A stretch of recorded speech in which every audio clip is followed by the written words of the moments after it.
back. He spent the last 20 years working on top US animations like The Simpsons and Futurama. Now the American writer and producer Josh Weinstein has lent his talents to a new British children's TV series. Yes, it's called Strange Hill High. It's an animated comedy that follows the adventures of 3 pupils who try and unravel the mysteries of their unusual school. So we'll speak to Josh and Emma Kennedy, who's voiced one of the characters just a moment. Good morning. Good morning. But I think it is important, particularly with this series, that people get a sense of what it is. So let's have a look.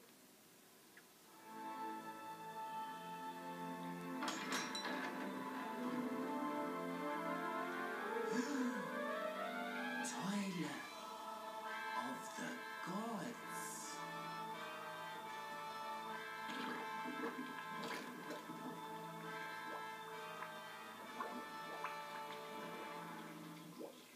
What is that stuff? Whatever it is, it's going to take me ages to scrub it off.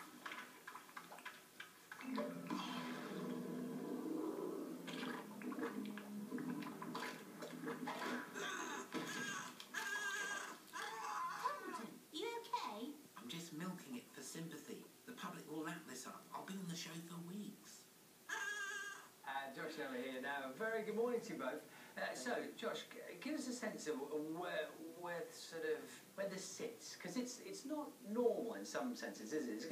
It's not normal in any way, including the process that we use called hypervinorama, which is a process of puppetry created by Cat Van Henderson, where it uses traditional rod puppets with puppeteers below the stage, but we use CGI techniques for the mouths and the eyes, and stop motion filming for a lot of the effects. So it's a combination that has never ever been attempted in animation. Which gives it a distinct kind of look. Yeah. I mean, you know, it works as a look, but it sounds like it's complicated to make, Josh. Yeah, this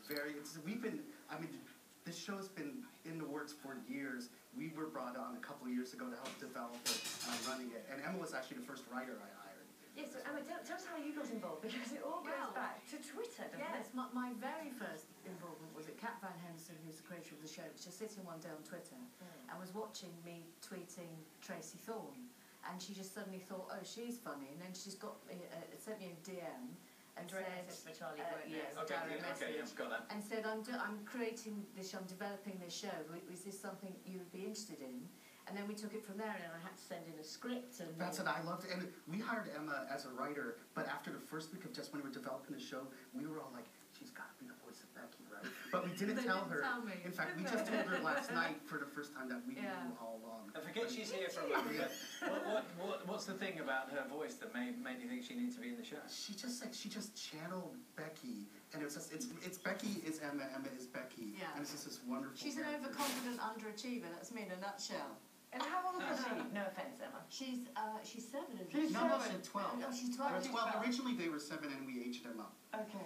And Emma, for you, we in the UK, I sort of think back to we're quite good at sort of what's the word? Slightly surreal children's stuff. You go back to the Magic Roundabout. Think of Roald Dahl. Yeah. I mean, I write children's books as well, and I think the thing that we have in spades here is that we do really brilliant comedy for children. Think about Horrible Histories now, and that they operate on 2 levels. Is that, yes, kids can watch them and enjoy them, but there's also comedy there that might slightly go over the heads of children, but that's there for the mums and dads, and I think that's just as important, isn't it? That's what we learned writing The Simpsons, and I brought the writing process that we use over there for this show, is that you never talk down to kids, because kids are smart and they get it. So what's important to us is to tell really good stories, but that we have to really laugh at the jokes ourselves.